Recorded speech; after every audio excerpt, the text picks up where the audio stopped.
Hi everyone, welcome to my channel, Conversation with Within. My name is Nanda Araújo. I'm so grateful for the opportunity today to be here connected with you guys. Today, I have a very special guest. His name is Bardach, and he's a wellness coach and a psychotherapist. And today, he's going to take some time here with you guys and share a part of his spiritual journey, a part of his journey in this incarnation that he's still in here. And I suggest you guys to listen to beginning to the end of this conversation because he's going to talk about some things that don't only affect them, but the way he found a way to overcome so many things. And I believe so many people there is going through some things that he went through, and his story that can inspire you and help you to believe that you can overcome anything, my friend, that you are either faced before or maybe that you are facing right now.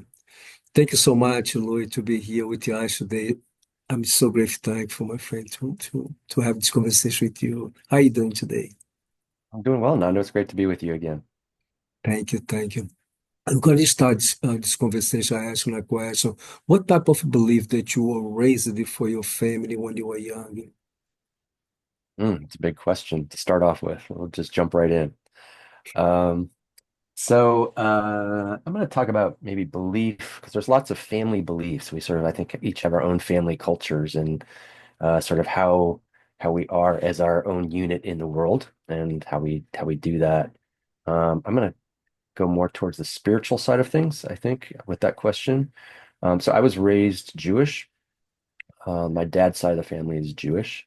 And my mom's side of the family was Lutheran. A lot of diversity from spiritual and religious frameworks growing up. I was raised in a sort of more progressive Jewish upbringing, Reform or Reconstructionist, and we would we were pretty involved with it. So we would go to temple on Friday nights, and I would go to Sunday school every Sunday, and I would do Hebrew schools on Sundays and Tuesdays. We would say grace for at dinner and stuff like that. So it was a part of my upbringing for sure. At the same time, my mom's side of the family is Lutheran. My mom ended up converting to Judaism. But I was close with that side of the family too. My mom's side of the family were farmers in Western Kansas in the US. And um, and so I was raised with that too, going to church on Sundays when I was visiting them and spend a lot of summers as a kid out there. And we would have read from the Bible in the morning and with breakfast. And then I would say another spiritual framework that came into my life pretty early on was a 12-step framework, a 12-step spiritual framework. So my mom was an alcoholic and she had a lot of wounding. She died when I was 26. So she lived a very hard life. And she was also a psychotherapist. She was a registered nurse, got her master's in psychiatric nursing, and she knew a lot about raising children and sort of what that was involved.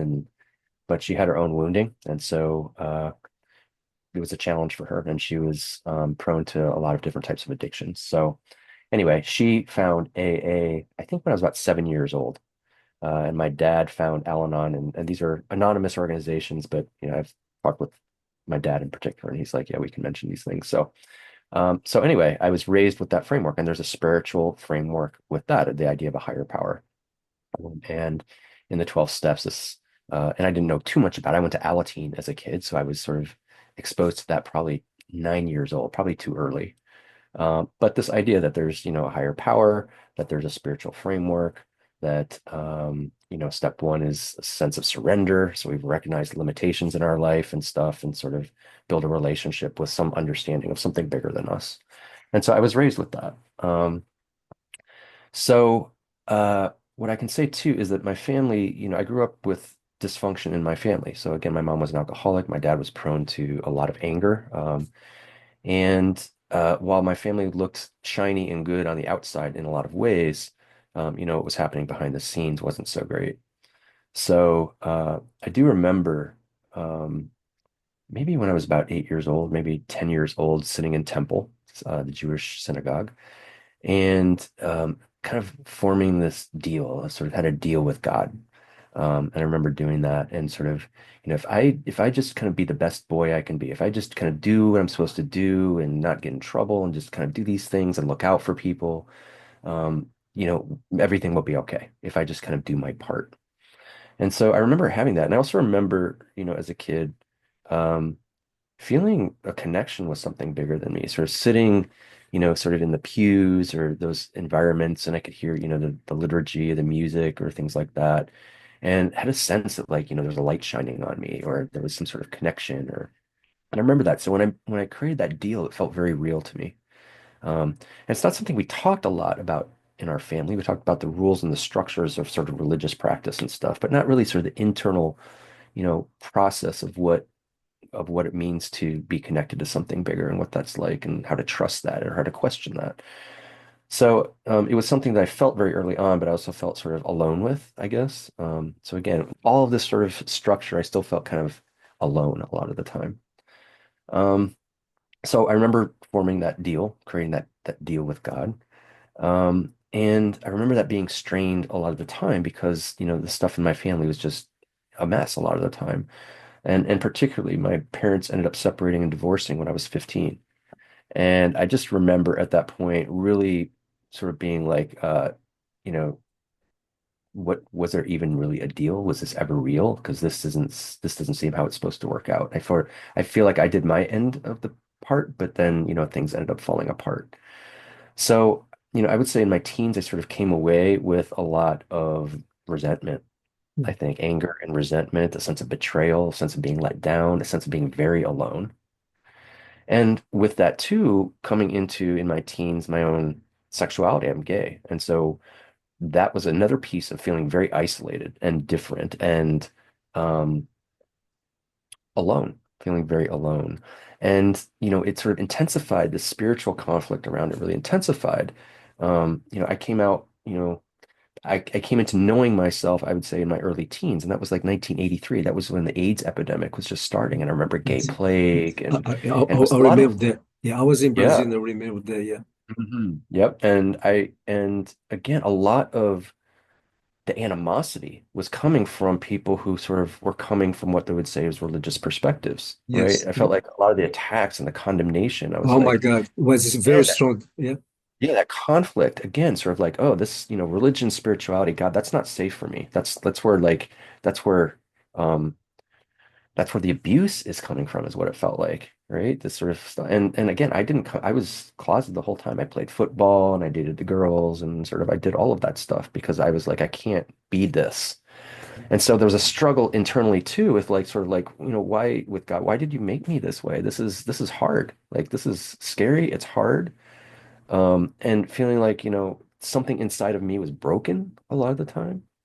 So it was just a really strained relationship, a spiritual relationship was strained for me. So what I would say is, I kind of continued on. When I got to college, my spiritual um, framework, I think I was drawn to New Age spiritualism. Like I love crystals, I love tarot, I love astrology. And so there Me was too. always even I know that, right? We see it, the big crystals here. So, but there's that sense of magic, right? I was always drawn, like there's something more than I understand. There's some magic, and I don't trust what I was raised with by any means whatsoever. I don't even trust that there's maybe some personified entity out there, but there's something, an energy, there's something out there that when I connect to it, I feel more okay and I feel more safe, right? But it didn't feel safe. It didn't feel safe for me to sort of explore that too much. And still, again, carrying this sense of betrayal and resentment um, and confusion. So, at college at that time, I also developed really intense panic attacks, and they were debilitating, and it was terrifying when this was going on. I was in college, and I thought I was going to be a doctor, and I felt all kinds of pressure and a lot of pressure in my family to perform, and education was stressed. And so I was in college trying to figure out what I want to do. And I started having panic attacks and anxiety attacks. And again, sexuality too, because I was like, I just like, I can't even picture a future for myself. Because I would date a girl. And I'm like, I would feel terrible because, after 2 months, I would break up and I'm like, this doesn't feel right. And there's no real reason because I can't talk about the reason. So it just felt like a really stuck place. And then also developing attractions to guys around me and not knowing what to do with that. And again, feeling so alone with everything, isolated and alone. So I started having panic attacks. I got on medication at that point. I got on antidepressants, I got on anti-anxiety medications, and long story short, I stayed on those for 25 years, Wow, it's a long right? time. I was a long time. And but what I was told at the time, and this was what the professionals were saying was, you have a chemical imbalance. And just like a diabetic takes insulin, you have to take this. And that's what I was told, and they were the Yeah. doctors, and I sort of and it kind of made things better. It seemed like I would take these things, but at the same time, I was also drinking a lot. I was drinking a lot, and it wasn't, traditional in a lot of ways, alcoholic drinking, but it was, when I would drink, I would go big, go home, I'd go out and party at night. I wasn't day drinking, it wasn't every day, but it was a problem. It was problematic, and drinking on top of the medication was probably problematic. And me just sort of staying disconnected from myself, the truth of who I am, the full truth of who I am. Now, I did come out in college, and I had a sense that I'm like, oh, I need to come out. Some of this anxiety and panic that I'm feeling is because I'm not living in my truth. Yes. So I'm going to come out. I need to come out. And so again, I come out, I'm going to go big or go home. That's kind of how I do things. And I came out, I was on the front page of the papers and marches and stuff. And I did all of that, right? So, but still at the same time, I felt an internal isolation and internal disconnection, right? And I still felt a resentment towards, whatever it was that I might connect to in a larger way. So I'm going to fast forward. So I went kind of through life and I had several careers and I owned a .com, business that did really well. I started with a psychology degree in human services, worked at a child and adolescent psychiatric facility and worked with gay youth in the early 90s. But yeah, after that, I sort of ran into my wounding when I was doing this human service stuff. It just sort of my life collapsed. I shifted gears and I created my own company, my own .com company. Eventually that collapsed too. And so that was the story. It was like this, holding on to life and then sort of falling off the ride at times and feeling really sort of hitting a bottom or hitting some place and then just sort of kind of picking myself up again and just kind of keep moving forward. But what I would say is around 2009, uh, and I was about 40 years old. Um, my life really crashed. It really, my company was falling apart that I had built. I was in a relationship that I thought was the one that was falling apart. My sister, who I'm very close with, my family, she was having all kinds of health issues, and it was just things just fell apart. My life fell apart, and I just had a sense that I had to fundamentally change something. It wasn't going to be like a little tweak, right? It wasn't going to be like, oh, I just need to shift course here. It Yeah. was like I need to fundamentally, Mhm. reestablish something, the foundations of what I'm doing. And it was a very tough time in my life. And I quit drinking at that time. And you know, with the idea of this of 12-step programs and the spiritual and religious component to it and the resentment that I had, I'm like, I can't do the God thing right now. I can't even do that. I don't even know how. So I found a secular version of AA that I was able to navigate. I did a lot of therapy, but I became really disabled. And I went through withdrawal of these medications I had been on for 25 years too. And it was a 4-year process to really slowly, incrementally pull that out of my body, out of my brain, and allow myself to recalibrate. And it was the most painful thing in the world and it was scary. And I didn't know I was going to make it through a lot of the times. Like I was right back here, I would be on the floor, I'd be journaling, and it was just like, I mean, physically, I was going through pains like for about 4 years, right? It was just sort of day in, day out. And I also got involved in a different 12-step program, Adult Children of Alcoholics and Dysfunctional Families, which is a different type of 12-step program because it's kind of looking under the hood a bit. Most 12-step programs are looking at a specific addiction or compulsion. ACA, this other one is looking at the trauma, the childhood trauma that drives it. And that kind of clicked for me. That really clicked. I'm like, okay, clearly, you know, I grew up in a dysfunctional family and there was alcoholism there. Sometimes there's addiction, sometimes not, but it was dysfunctional. And I related to the descriptions, they call it the laundry list, descriptions of sort of people who have grown up like this and what their lives look like. I'm like, yeah, that's me. That's me. So it kind of clicked. And I'm like, okay, so there's things that happened very early on that sort of, my brain formed around, my sort of being formed around, but it was formed around dysfunction, right? It was formed around trauma. And so it was that sort of level of really sort of going in deep and reconnecting with the truth of what was going on then, looking at the ways that I adapted, to make it through then, and how it is that I just naturally, because it was what was normal and familiar to me, continued doing those things, these characteristics, people pleasing, perfectionism, um, overachieving, right? A fear of conflict, right? Conflict avoidance. So all these sort of characteristics, I was like, that's me. And all of these I've come to understand as survival mechanisms, layers of protection, right? Yeah. Layers of protection. And while that protection allowed me to get through, it also was the prison that sort of kept me isolated, that sense of isolation and disconnection. So it was an intensive healing process that I went through. And it was also revisiting the spiritual religious question because in 12-step programs, it's right there, right? It is right there. It's a part of that process. So, what I was grateful to in ACA is that they use the 12 steps as a process. I feel like it's sort of like a testimonial of ACA at this point, but it really was really powerful for me. They have a modality called reparenting, and it's really inner child work. But what I've come to understand it as parts work and just recognizing that I have different aspects of myself. And we talk about it in different ways, different energies, different Yes. guides, different Yeah. whatever. There's different, I don't always have internal agreement. And I have an inner child part of me, that might be on the one hand, the natural sort of healed version of me might be the part that experiences awe and wonder and creativity in the world, right? That energy. But the wounded part can carry huge burdens of shame, Yes. right? Yeah. Very deep shame. And then they talk about this inner teenager part, right? And that's these layers of protection, right?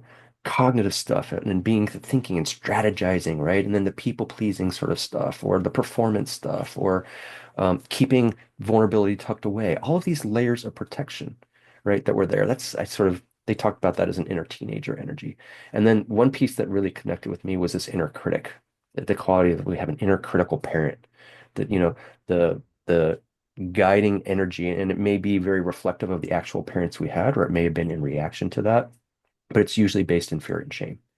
And the goal is to keep me moving. The goal is to motivate me, and it can be a powerful tool, right? I could be very productive when driven by shame and fear, right? To get things done. And my resume was built on it, right?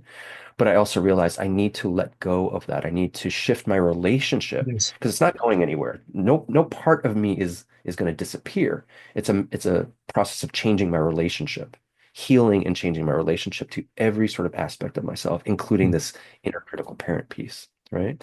And then ACA, the reparenting model, has this idea of an inner loving parent. And that allowed me to start exploring spirituality differently because it wasn't from that framework. And again, 12-step programs say a power greater than myself. But this idea that there's something within me, an inner loving parent, right? An energy within me that has its own wisdom that can tap into compassion, right? They talk about it sort of like the sun that's always there, like it might be obscured by the cloud, but something consistent within me that I can trust, that is connected to something bigger than me that I may not understand, right? That created enough space for me to start doing this sort of spiritual healing and spiritual um, um, growth, is what I would say. So that was a huge part of my journey. And part of 12-step programs is to have a spiritual awakening, right? And I had several of them. I continue to have spiritual awakenings. I'm becoming more awake and alive. So what I'd say is most recently on my journey, and I did go back to school at age 50. I got my master's degree, and I'm like, I think now I can be a psychotherapist. I think now I can be available to people in healthy ways that don't compromise myself, right? I think I can do this differently. So I went back to school and I work as a coach, but then I also work as a psychotherapist.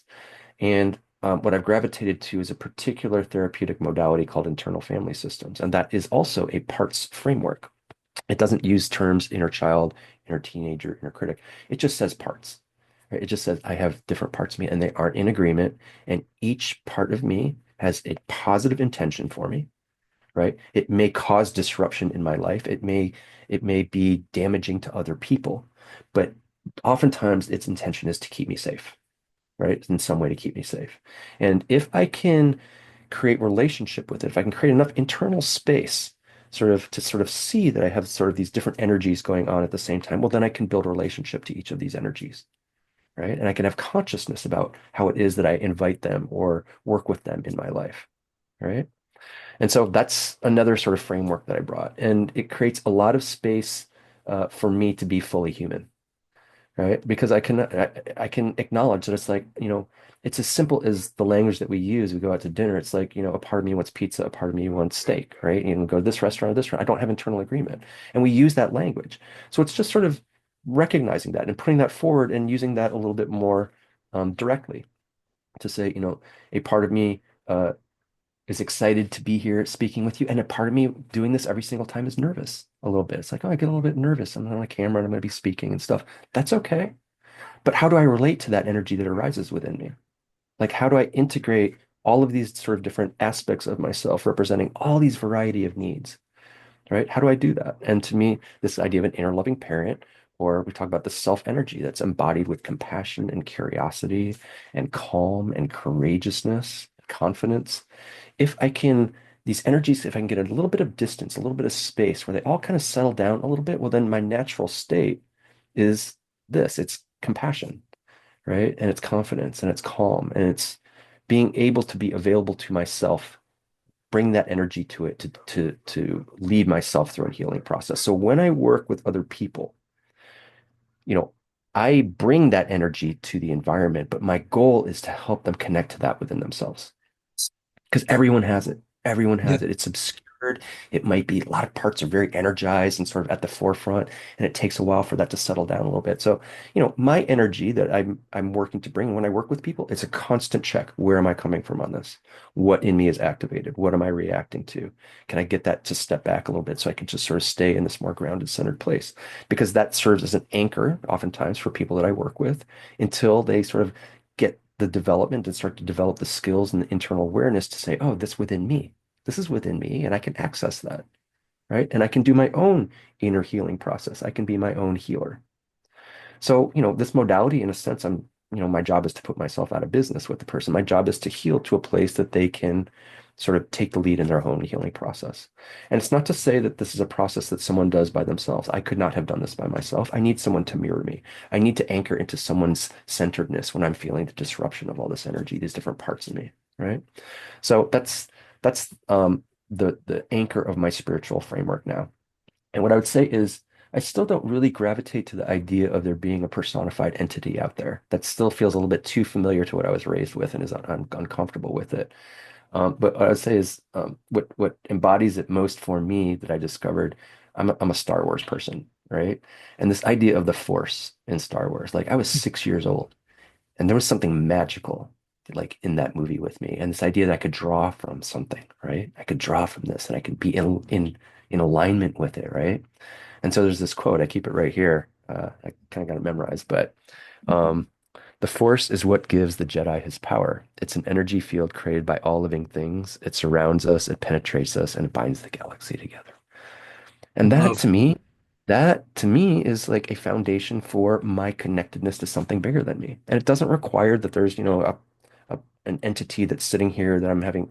It doesn't require that. My interaction around my spirituality is internal, right? It's a part of me, an aspect of me that can connect into that energy that then has a relationship to all other aspects of me. So, spirituality is something hard to find words to a lot of the times. But that's sort of where I've come to at this point on my spiritual journey. And that's what I keep moving forward with. So, It's beautiful. I was listening to you and I got emotional very, many times. And in the beginning, when you talk about your mother, I connect with her. She's in a beautiful place right now. She's very proud of for you, my friend. And the way I see things, the way that I explain things for people, a lot of people they want to leave this body, and go to another place. They have the opportunity to see everything they did, everything they went through. And then they have opportunities, after that to come back and do things different. And now she sees she was very, very gifted, but she was carrying on something inside of herself. I call, I don't want to say that, but just to explain, it's like a little demon, like a baby demon inside of herself. She was gifted, she was an amazing mother. She was helping a lot of people, but inside of herself, was something there that she was trying to yeah, and control. She was trying yeah, to and control, but you use the word just to say, you use the word demon, but I would say a wounded inner child, Yeah, yeah, yeah, yeah. right? That's the It's word a that came wound, to it's a me wounded because it's part of her. something. Yeah, Yeah. it's something powerful. But it's so amazing now. She's in a different place now, and she's very proud of for you. But what all the things that you went through, you know what I mean? She went through as well in a different way. But you found a way, you know what I mean, to connect, with the, you found a way to stop with all the drugs, all the medications. Was a process, was a long process, but all the things that you went through was part of your journey. All the things that you suffer, all the discrimination when you decide to come out, and I mean to say, I am gay, I like a man, or the things that you face with your family, maybe you face you today, some discrimination, and but all those things are was preparing you for who you are today. We talked a little bit before we start recording that I received some message for you, some things going to come to you, but you're going to create some, you already been created, but more things gonna come to you, new ideas to create new modalities, to help people that no one has used yet in this planet. But all those things gonna be able to come to you because what you went through, you can explain to people.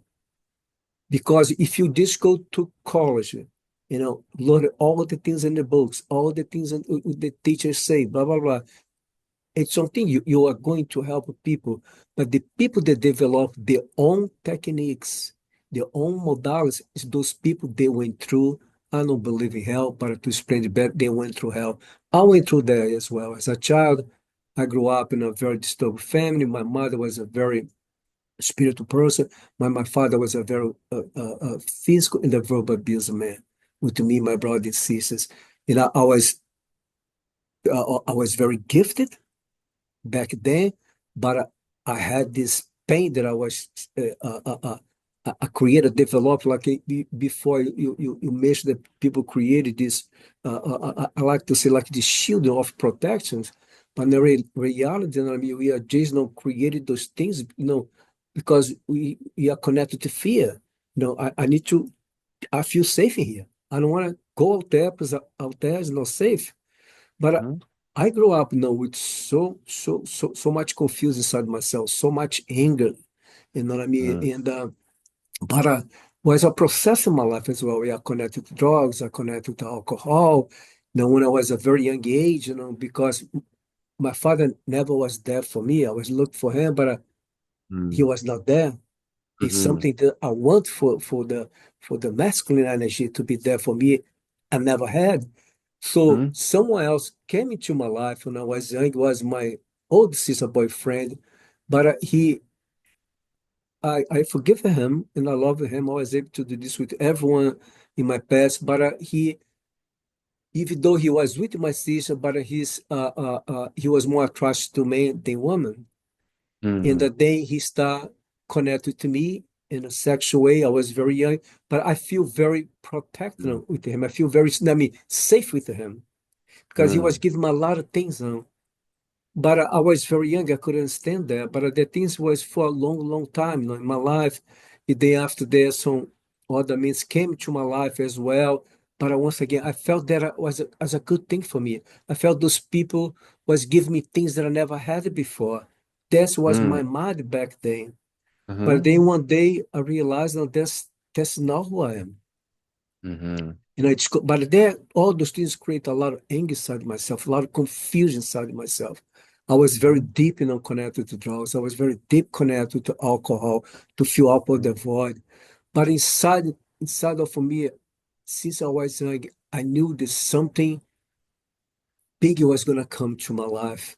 But Mhm. many, many times I used to say to, when I was young, 13, 14, 15, I used to say, I'm never going to make the 30s. I will die before reach the age of the 30s for all the Mhm. things I was putting in my body. But the same side, I was feeling something so strong, like this love that was coming from somewhere, I don't know where.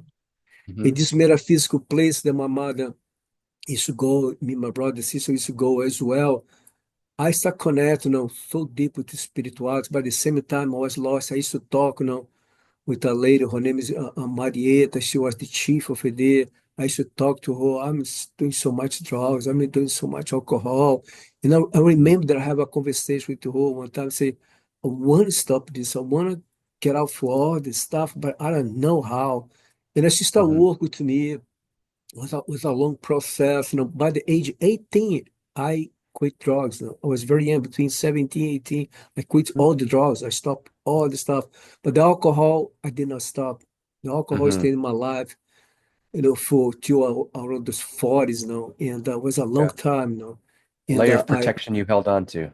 yeah, I hurt myself a lot, and I hurt a lot of people. It's very hard for me, to when I stop, But I never, Mm-hmm. one thing I say to you, all the things that I let it go in my past, I let it go, through faith. I let it go to praise. I Mm-hmm. let it go to ask God, the universe, to help me. Mm-hmm. I do believe, I always talk to clients, I'm not against any professions, psychotherapists, psychologists, and go on and on. I'm not against anyone because I believe Mm-hmm. anyone can help, has a way to help someone.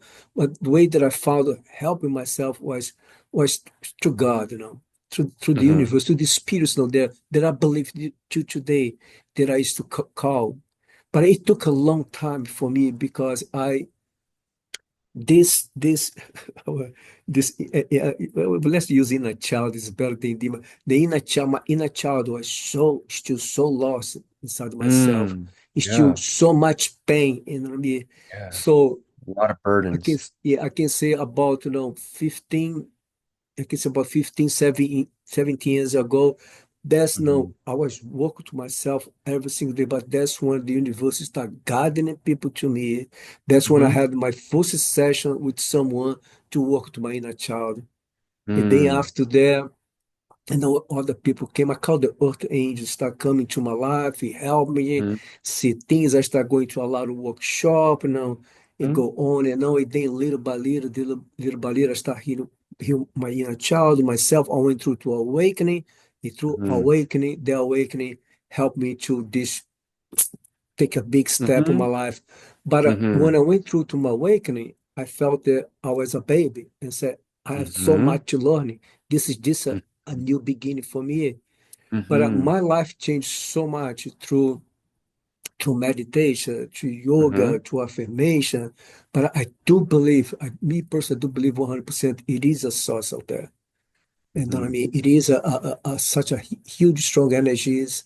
You know what I mean? When you connect with that, the right frequency, those energies coming, it can help your eyes. And But become what I available. love, yeah, but what I love this conversation, that it is for whoever is listening to this conversation to understand that it's okay, you know what I mean? For anyone, you went through a lot of things. I went through to a lot of things. I'm not ashamed.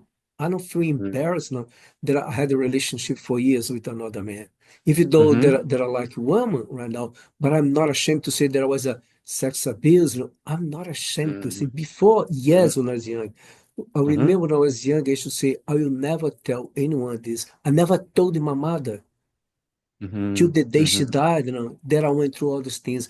After she passed, I had a conversation with her. She was there, and we had a Mm-hmm. long conversation. She said, I knew that you were going through all this stuff because Mm-hmm. I decided to not say anything for her. She was such a beautiful soul, such a Mm-hmm. beautiful mother. Say, I don't want to hurt my mother with my pain. Mm-hmm. Mm. That's I put in my mind. I don't want to hurt my mother with my pain. Trying to protect your mom. Yeah, I said, I'm Mhm. gonna carry this pain to the day I die. But That'll be your burden. yeah, but Mhm. thank God, I'm free from this pain. And now Mhm. I can talk to people. We are talking here. Millions of Mhm. people probably is gonna watch this video. I'm not embarrassed again.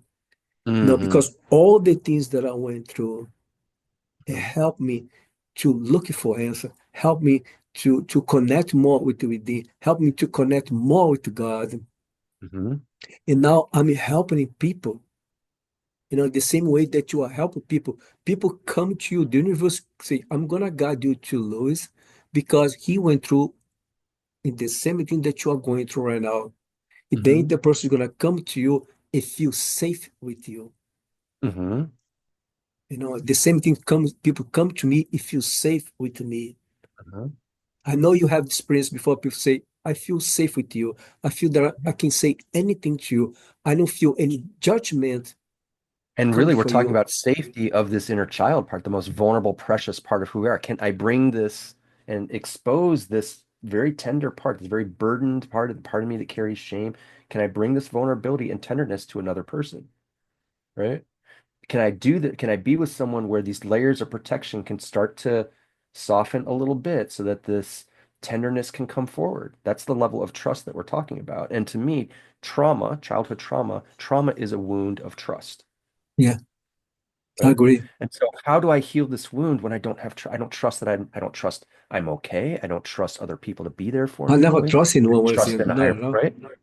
So Yeah, how do we heal a wound of trust when we're at a trust deficit? yeah, That's a very difficult place to be. yeah. I was And in that place. I appreciate your honesty and sharing and your trust with me to sort of and to put that out there. I really Yeah, do. yeah. I can say this now. Me and the sister, we had a misconnection before. You experienced so many things before. I worked with her a lot. She worked with me. And Hmm. I remember these things only happening with your sister, Hmm. Rachel. When she used to work with me, I was back then, like I said, I was in the process to release so many things, fear. But she Hmm. was doing some healing session with me. And I remember every time that I was in a moment to release something, the fear was Hmm. so strong that I used to grab her, or her arm, or her legs, Hmm. whatever. My eyes was closed. Hmm. I kept my eyes closed the entire time. But she was close to me. I was grabbing it, easy her. Hmm. But what I was So it's feeling, like I holding on can't. for your dear life, right? Yes. I said, I Yeah. cannot let you go. You have to stay here with me so I can Mm. release this. Please help me. Hmm. And she stayed there. Hmm. She stood there the entire time. And this happened more than And one when time. some and when someone can be there when we're sharing our deepest pain, that heals the abandonment wound when they don't leave. When someone can be there, that trusted someone can be here and stay with me while my deepest shame and my deepest fears start to emerge, right? That's deep healing. Yeah. Like I said, I never experienced this with anyone in till Mhm. today. I Mhm. never experienced this with anyone, but it was with her. And I remember when we met in a metaphysical place. Then after that, she wanted to learn Reiki. And then she Mhm. came into my office, and I mean, it was me, was another, someone else. I don't remember her name right now, but I know the Reiki one that when I was teaching her, the Reiki one, giving her that tournament was supposed to take between 2 3 hours. That day it took I think about 6 or 7 hours Mhm. because when we after learning it has the tournament, they need to learn the hand positions. She was in a process to release so many things now. My Mhm. God, it was one of the most beautiful, beautiful, beautiful moments in my life. Like I Mhm. said, it Yeah. was over 5 to 6 hours, no Mhm. stop, no Mhm. stop. And Very that day was intensive. amazing, Mhm. amazing. Then after that, she continued to go to different places, work Mhm. with the whole church today. But she was going through to a lot of things, and I don't want to go to details in here right now because she's not here. But Mhm. But it is the she's idea of helped the me wounded so much. healer, Yeah, right? It's the idea of the wounded healer. Someone has to have done their own work to be available in healthy ways like that to other people. Otherwise, someone's holding on to you and they're like, they get into their own stuff, right? Their own stuff. So people have to have done their own work to be available to other people in healthy ways. That's my yeah, take on it. yeah. So, But I went back to school. Like, what I do in my work, I didn't learn in school. I learned how to write a progress note, right? And I learned some laws and ethics issues, and I learned some basic, stuff or whatever. But no, what I bring to someone in their healing process is my own healing process. yeah, And I think that's what you do too, yeah, right? because the energy is the frequency that you carry right now. Mhm. People feel that. When you Yes. whatever that you say for them, the words that come out from your mouth, it come with those energies, and people feel that. But That's I have to know what energy in me is present whenever I'm working with someone. I have to have my own awareness around that. Someone shares something with me and, they may say, oh, when I'm working with someone, something that they did that was abusive to another person. And I may have a part of me that that arises that's judgmental about that. Oh my God, how could this person do that? That's horrible. I have to be aware of that. I have to be Yeah. working with that within me at the same time so that I can be present and aware with this person who's going through a healing process, right? If they were a perpetrator in some way or abuser in some way, right? And a lot of us have times in our life where we did something that hurt another person, right? Yeah. But if I'm going to genuinely be there and recognize this as a layer of protection for this person, an energy that they're working with, right? With and not come from this place of judgment, I have to be aware of the Yeah. part of me that is going to arise, and I have to have a relationship with that. I have to have worked with it. I have to done healing with it so that when it arises, when I'm working with other people, I can work with that and Yes. still make myself available. Yeah, what you said is so important. I mean, for any type of professional there, because we still, I tell people, I'm a human like you, my friend. Hmm. You don't know my story. You don't know what if I'm facing today as I work with Hmm. you, I'm helping you. But I have to do the same thing with you. I have to Hmm. go to this place because I don't want to allow my ego to interfere, and I'm judging them or judge someone else. They are saying, Hmm. "Oh, it's this about something they did something to them." I need to go to a place that I'm connected, I mean, with unconditional love. Hmm. Because when I'm connected with unconditional love, I'm connected to God. I'm connected to Source. Hmm. If then Hmm. I can connect with the right energies, with the right spirits that come to me, and then to help me to help them. But it's something that I like to share. This is, I don't know if this has been more than 15 years or whatever, something like that.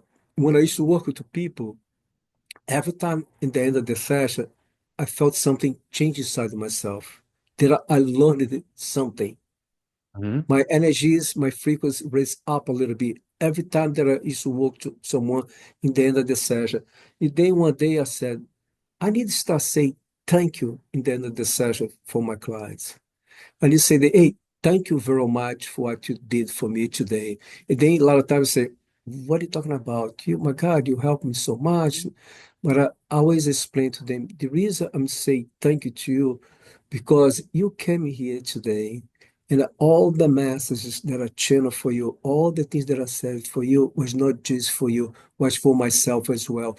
When you connect, like you said, you connect to this love, you switch whatever inside yourself that you felt in the moment, you are going to learn with the person. That person is going to help you to raise up your frequencies, to raise up, your connection with love. That person is going to help because you say, I need to connect, I need to switch whatever that I may feel right now.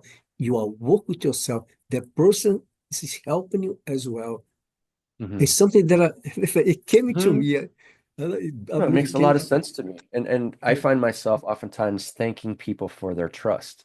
And really Yeah, it's thanking their protector parts for trust enough to let go just a little bit. Because I know for myself how terrifying that is.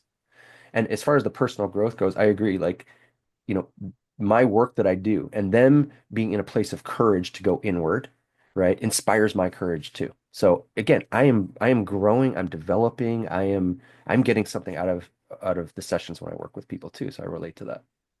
yeah, but it's Hmm. but one thing, this is came to me, yeah, I'm going to share because it came to me for a reason. It's important for me to share.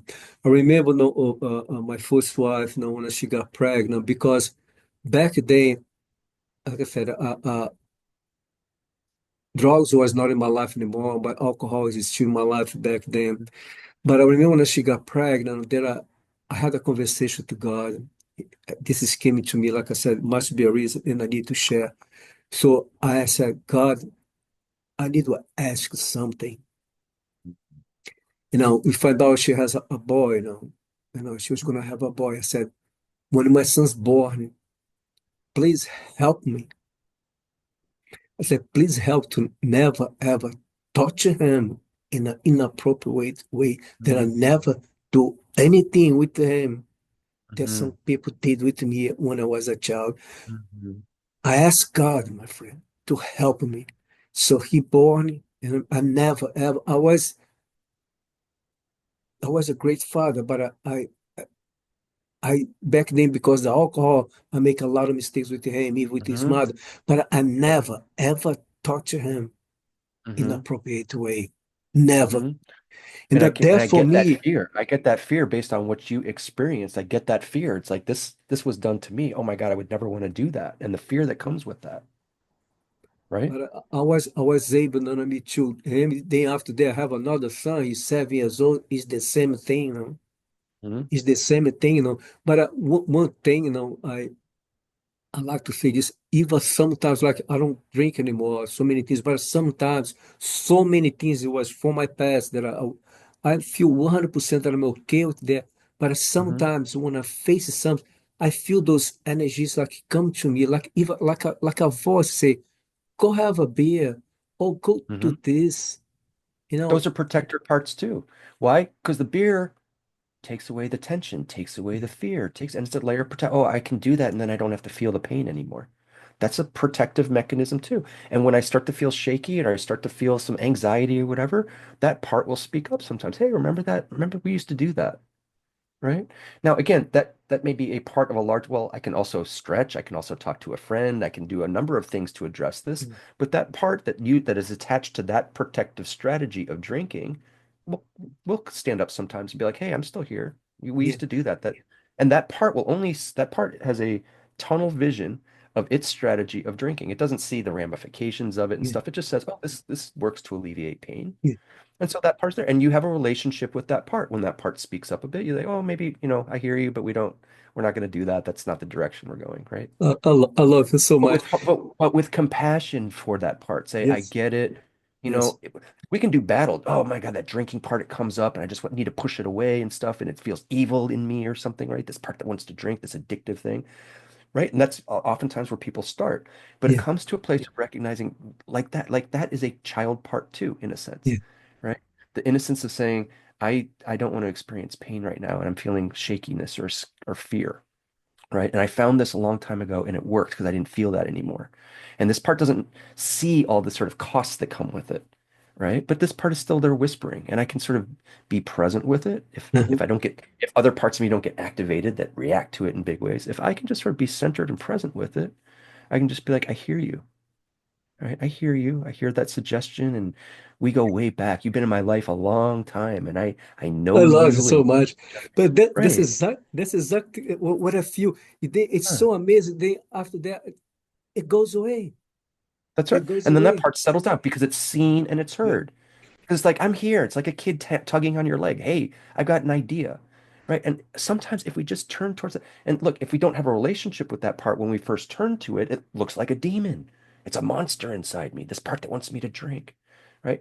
But the healing work is to know that part, right? And to hear that part and listen to that part and all the work that this part, and I drank and we got us through some really tough times. And if I wasn't there, the suicidal part would have come. Wouldn't even made it, right?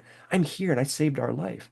And we have to honor that part, even though it did things that led to destructive things towards myself and other people. Right? We have to come to a place of honoring part. And people use that word demons before. Within Tibetan Buddhism, there's a practice of feeding your demons, yeah, right?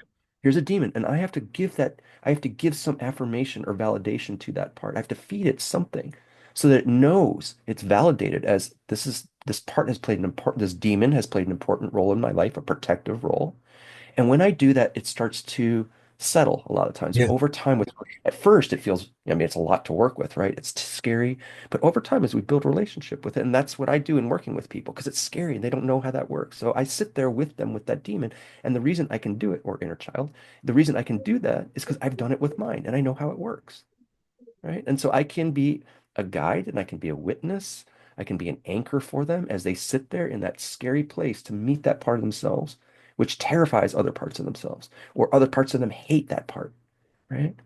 But we can open up space to just really listen to the truth and know the history and honor that part for what it did, right? It protected me.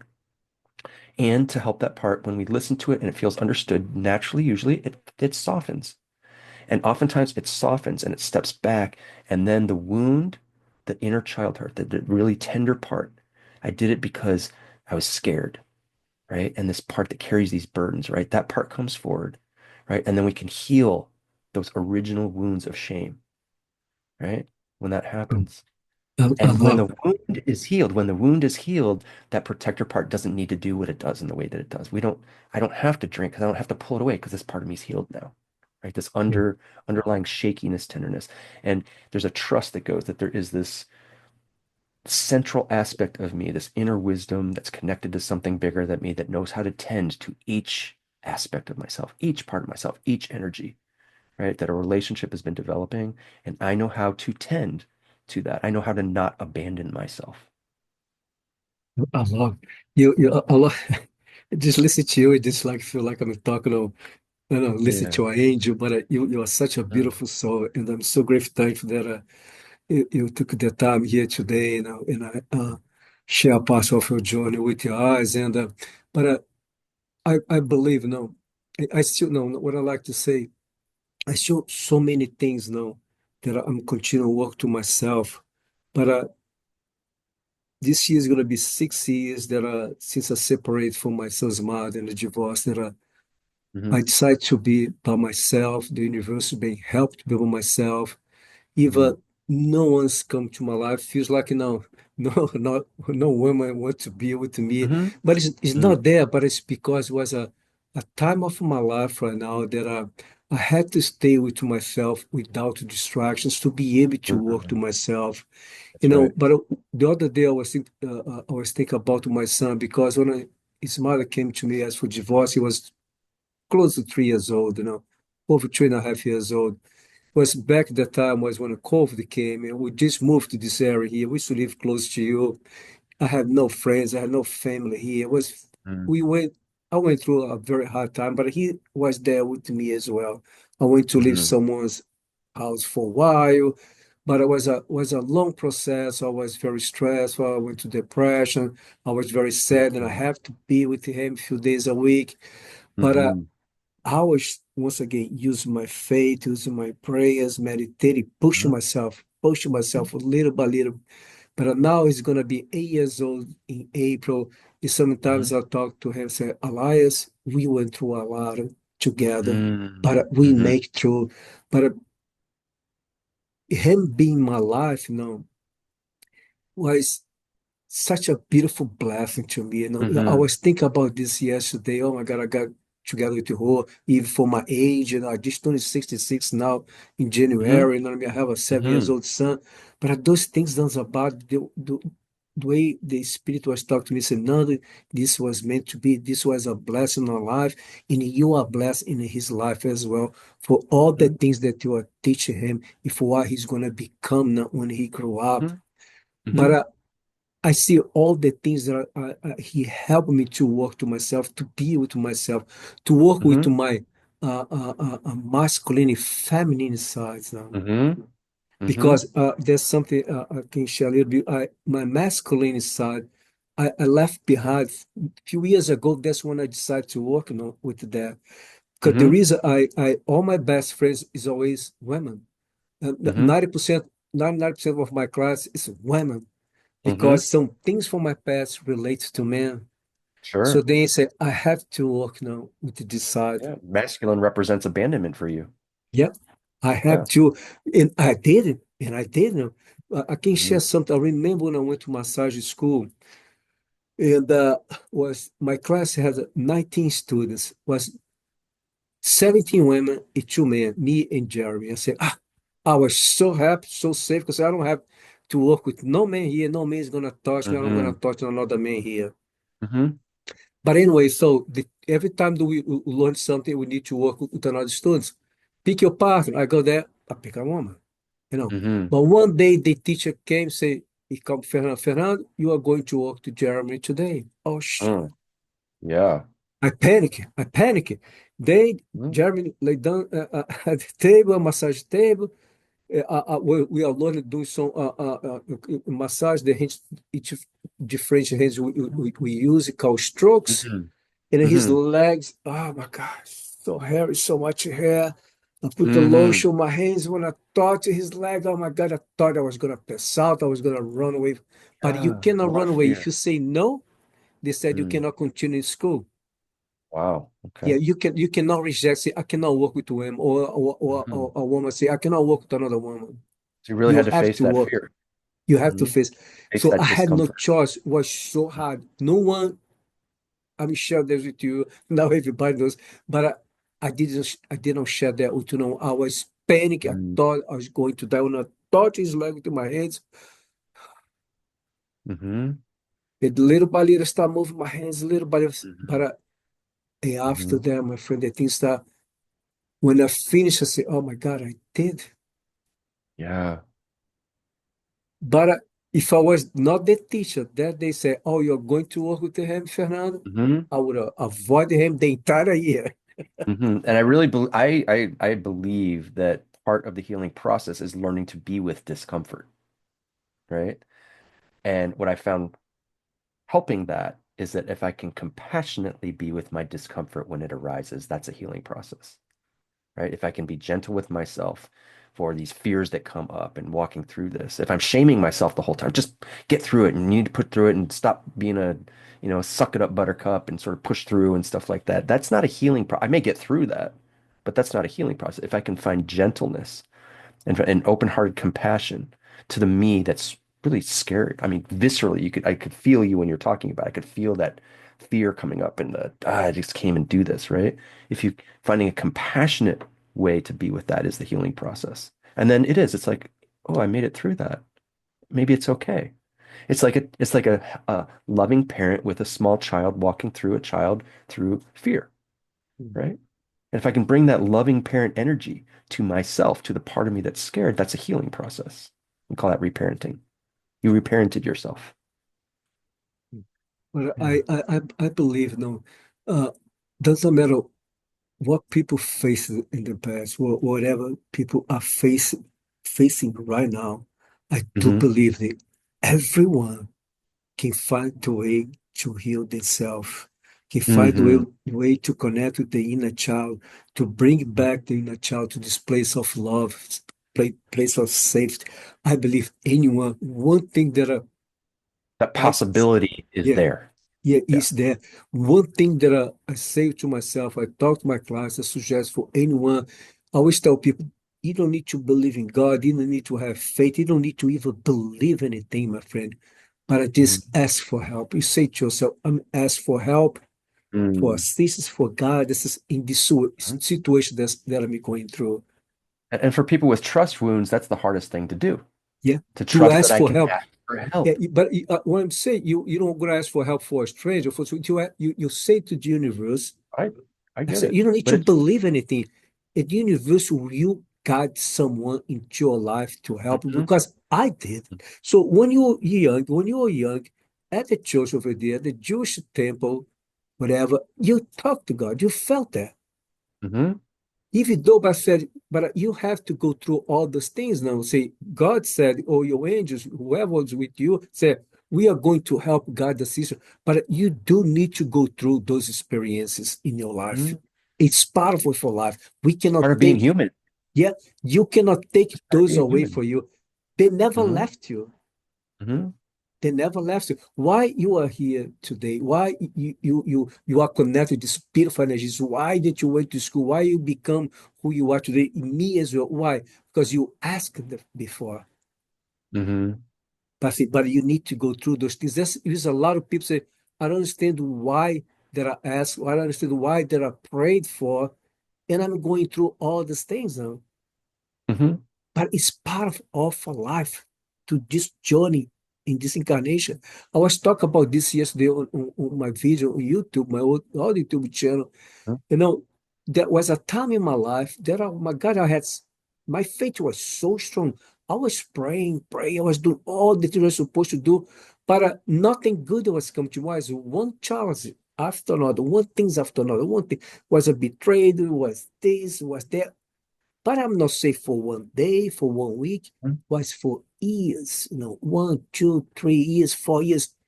But for some reason, I never stopped. I never give up. For some Hmm. reason, something I say, you are going through the storms right now. The waves is Hmm. huge, but as soon you're gonna reach the calm waters, you're gonna see land somewhere.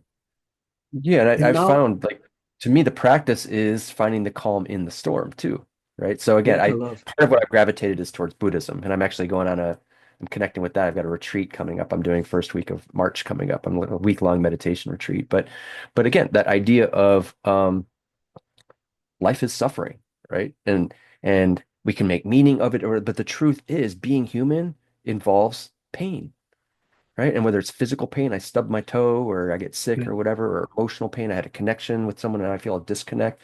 These are parts of life, right? And if I can relax into it a little bit and not perpetuate a story that makes it, the story, oh, this person screwed me over and this always yeah, happens. And that's the suffering. That's the deep suffering, right? But the pain is a part of life. And if I can recognize, oh, I just stubbed my toe, that's the light one. Or, oh, I just had a separation from, in a marriage or whatever, to realize it's like, and to be able to sit with that and recognize this is just part of being human.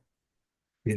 I It's love, just a part but of, yeah, yeah. I can share some with you now. The way that I talk to my clients today, even 10 years ago was a good way. I was connected with some good spirits, no good frequencies.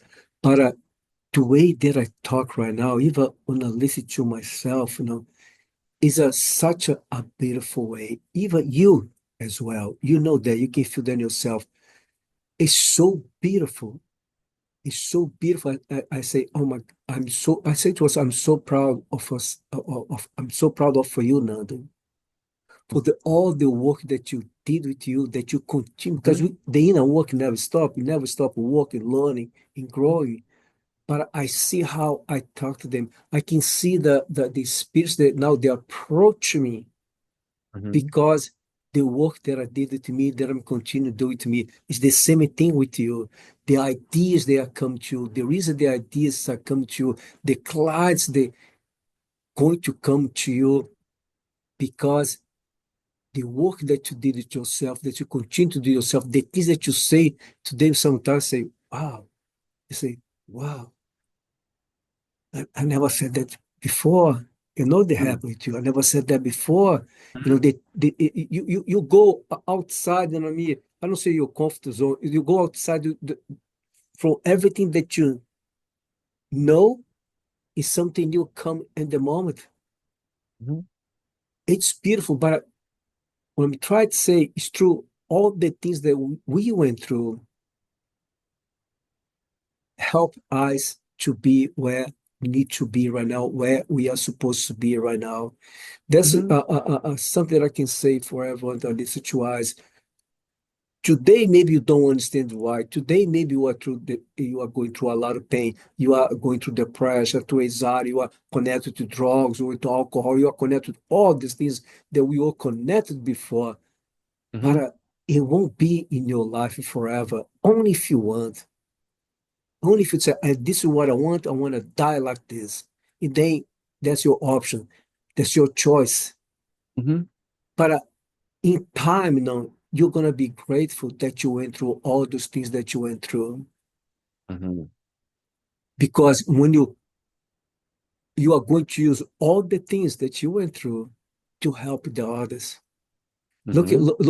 Look you, all the things that you went through. Now you, when someone's coming, you say, I understand what you are saying. I went through the Mhm. same thing. And oh, oh, he understand me. Oh, I'm so Mhm. grateful that I came to you. Mhm. Mhm. Because you went through so you can talk here for hours so you can tell all the things that you went through. You just give now 2%. I just give 2% of the things that I Mhm. went through. But we Mhm. went through a lot. When you tell Mhm. someone, I understand what you say, I went through the same thing. Mhm. And went through a healing process around it. Because people can just go through a bunch of stuff, never do the Yeah. healing, and then they're in the world and probably causing a lot of destruction. Yeah. So it's not just what I went through, it's Yeah. the courage Yeah. that I've Yeah. had to go Yeah. inward to work with the wounds that happened. Yeah. Like to me, that's the magical important piece. Yeah. Yeah, The it's so many. courage. Yes, it's so many things. Like I said, because you do all the inner work. You go through all this. Like I said, you go to a retreat for now for 5 days. When you Mhm. come out for the retreat, my friend, you're gonna be connected to a new version of yourself. Something new is going to come to you. But Well, you could yeah, it's you just could an be ongoing journey. Yeah, you're gonna be confident. So, no, I'm good with everything that I learned. I'm good with everything that I'm doing right now. I'm good. I don't want to say those things to myself, and I know that you don't want to say the same things for yourself. So I want to learn more. I have so much to learn, so much to grow, so many people to help. Mhm. It's beautiful. No, it is now. It's like I said, I never thought of before back then when we were in the drugs and alcohol and the depression, anxiety, all the stuff. If someone come, oh Louis, oh no, in 20 years from now, you're gonna be this, that. You're gonna be Mhm. helping people. You're gonna write books. You know what I mean? You're gonna. Oh, I mean, listen, I don't have time for this, man. You're just gonna Mhm. push them away. Say you must be crazy, whatever it is. And I mean, or maybe you Mhm. may take the wrong drugs. And I mean, come in here, take my drugs. And I mean, drink with me. But look There's us a right lot, now, my there's a friend. lot. I would say it's been a beautiful byproduct of my inner work that I'm available to help people. It used to be that was the foot, well, I need to get myself better so I can better help other people. That used to be sort of the motivation. Now it's, no, I'm going to this meditation retreat so that I can build a better internal relationship with myself because it feels good. And I like living my life from a place of awareness and awakeness. And I work with people and they can benefit from it as a Yeah, byproduct, right? That's a different shift in perspective for me. Right. It yeah, used to be, oh, I need to go learn this internal family system so that I can, work better with other people. And then, I have these ideas about what I'm going to like. That's there sometimes. Those parts are there. But a lot of it now is this is just what I do. Like these are the practices that I do. It's an ongoing practice of learning to tend to myself. Some of it's just daily practices, and sometimes it's a larger part of 5 day or 7 day meditation retreat, right? It's to me, it's all the same. It's me take learning to take care of myself. It's me demonstrating to myself that I'm worth taking care of. yeah. I want to share something Self-love. quick. Self-love. Yeah, yeah. Yesterday I went to my third time now on a breath work. Have you had a experience a breath work class? It's amazing. So yesterday I went to Hmm. Laura. She's local here. She's amazing. So I went there yesterday, 7 o'clock or 7 to 8:30 for my third time. And but I want to share this because when I was talking about your sister before, when she used to work with me, and I have to grab her, whatever it is, her legs or Hmm. her arm or whatever. You don't let her go. So I'll be able to release something. Last night when I was there because she walk around and me assisting people, but I was screaming, crying, but I was waiting. Some things I did by myself, but I felt something big was gonna come. But Hmm. when I felt her close to me, I felt because I felt her very close. We all need to wear like the eye protection to cover eyes now. Hmm. So that things come out so strong now. And I Hmm. talked to her in the end, and I said, thank you very much because when you approached me, I was in a moment to release something, but I was still in the fear to if I was going to be able to release or not. Hmm. But I was guided to go to a breath work, class. Hmm. Last year, when I went to grab my phone, she popped on my phone, and I went there for the first time. This year, I went there last month, and now she's gonna use the same place every 2 weeks. So in 2 weeks, I'm gonna be there again because it's been helped me to release some Hmm. things that I thought I was good now with in those areas, but when Hmm. I'm there doing the breath work some things being popped now and this Hmm. to the surface now. But Yeah. like I said, you're going to a retreat right now. If you gather, I mean, something is going So to happen over ongoing, there. what can I open my life up to sort of keep my process going, keep me moving? And some of the things I've been doing for a long time, and sometimes it's like, oh, I kind of there's something new here. I'm sort of drawn to that, right? And try the breath work or, Yeah, whatever modality or yeah, practice. Yeah. one thing that I do my best not to listen to is to follow is my inner intuition, my inner Hmm. guidance that everyone has. In the universe, our gods, the angels are constantly me guiding us. Go here, Hmm. go there, stop this, stop there, avoid this, avoid that. And our ego Hmm. now say, no, this is fine.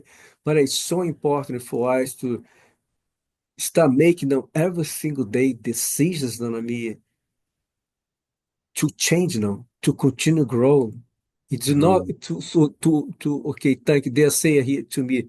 So this way we help ourselves to disconnect ourselves from the victim mode now, to the Hmm. beliefs that we create before. This is my life. You know what I Hmm. mean? This And is my releasing life. those beliefs that we picked up a Yeah. long time ago, limiting beliefs. Yeah. Yeah. This is, I don't know if you have more time. It's 11:25. How you doing the time? Yeah, I think I've got to wind it up here. So I Okay, think we're okay. toward. But anyway, so but you know, I'm gonna I respect feel the like we could time that talk forever, right? yeah, we know, my friend, because Yeah. this we can talk forever. But I want to say thank you so much, Luis, Luis, to be so opening. And Mm. I was listening to you, you know what I mean? That's like I said about myself. I don't feel any shame about myself. I don't Mm. feel embarrassed to Hmm. say anything about myself anymore. Mm. It's so beautiful that you live in the same way. It's so beautiful that you go out there, hold the hands, with your partner, kiss him. You know what I Hmm. mean? You don't worry about, like you talked before, start recording. Doesn't matter who's looking or who's judging you. Hmm. Let them judge. Let them criticize. The Hmm. only things matter is what you are feeling, what your partner is feeling in the moment, not what anybody is saying. That's my message for everyone. Do not worry for anybody say about you because you are black, because you are white, because you are poor, because you are overweight, because of this, because of that. Hmm. Now, my friend, love Hmm. yourself. Love yourself first. Accept Hmm. yourself just the way you are, because that's how God see. God love us just the way we are, and God Hmm. accept us just the way we are as well. Yep. For me, it's an ongoing practice for sure. Yeah. An But ongoing practice. do you like to share how people can find you? Someone feel guided to have a session with you, your websites? Sure. Livetruebewell.com is my website. You can get more information there. Um, Talks about some of the things specific areas that I tend to focus on in working with people and some educational stuff, some videos on this internal family systems modality, some links to some writings that I've done and things of that nature too. So some resources there at livetruebewell.com. Okay. Thank you for I, I, asking. okay, you are, but I like to say one thing before I go. Can I make a note in here? A Hmm. book, coming up for your book. I don't know if you had the idea or not, the thought to write a book. Ever had that? Hmm. Well, what I would say is I've been involved in some of the writings for the Adult Children of Okay. Alcoholics program. So there's a, do I have a copy of it? Let's see. Yeah, but I don't have a copy. I Loving Parent Guidebook. Yeah, I would okay, yeah, recommend because that. they So if you they want to do they inner asked me, child work, yeah. yeah, they show me here. It's not be just one book. It'll be more than one that you're Yeah, gonna well, I've put written out a there. number of books. Some of them are on tattoos from my earlier life, but I will continue to write on some of the healing sort of practices that I do. I Yeah, will yeah, be but like I doing that. said, you're gonna publish no just one book. It's gonna be many Mhm. books, my friend. A lot of professionals is gonna use your technique that you are use as well. You're gonna help Good. the old generation, even the new generations that are coming up right now to use your method and the way you are working with your clients. They asked me to Mhm. say that to you, my friend. Okay. All right. Right. Thank you so much for being here Rhonda, to thank you me. for It having was an me. honor, it was a pleasure. Thank you so much, everyone, to take the time to listen to this conversation. Please, I suggest you to listen again. If you know anyone, maybe this conversation is going to help them. Please send this video to them. I really appreciate your guys, your kindness, your support, your love to my channel. I love you so much, Louis. Thank you so much. Have a And blessed day, thank my you. friend. Keep up the good work. Okay, bye, sweetie. Bye-bye. Bye.